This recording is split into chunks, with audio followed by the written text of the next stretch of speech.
आई, आज पहिल्यांदाच तुला मन मोकळं करून सांगतो आहे. नेहमी म्हणायचो हो ग आई, नंतर बोलू, पण आज वाटतं बोलावं, खूप बोलावं. लहान असताना जेव्हा रडलो ना, तेव्हा तुझ्या खुशीत लपून जग विसरायचो. तुझ्या मिठीतली ऊब आज कुठेच सापडत नाही ग. जेव्हा ताप यायचा, तू रात्रभर झोप न घेता माझं कपाळ पुसायचीस. आज स्वतः डॉक्टरकडे जातो, पण त्या मायेचा इलाज कुठेच मिळत नाही ग.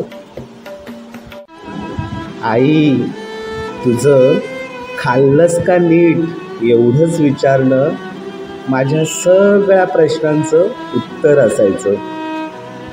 जग विचारतं कामाचं काय, सॅलरी किती, पण तुझ्यासारखं कोणीच विचारत नाही ग, तू थकला नाहीस ना बाळा.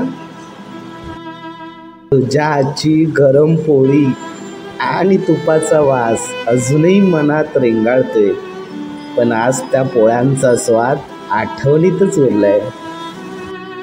आई, तू आहेस म्हणून मी आहे. तुझ्या मायेचं, तुझ्या त्यागाचं देणं माझ्या आयुष्यातल्या प्रत्येक यशामागे उभं आहे. आई, देवाला कधी पाहिलं नाही, पण तुझ्या रूपात देवतेचं दर्शन झालंय. आई आहे म्हणूनच आज मी आहे. आई आहे म्हणूनच हे जग सुंदर आहे. आई आहे म्हणूनच आयुष्य चालते. आई आहे तरच आणि तरच सर्व काही आहे. आई, आई, आई. आई म्हणाली नाही, पण समजली. मी फक्त चेहऱ्यावरची रेष हलवली. ती म्हणाली काय झालं बाळा. ती ऐकत गेली, मी मन मोकळं करत गेलो. ती सावरत राहिली, मी मोडत राहिलो.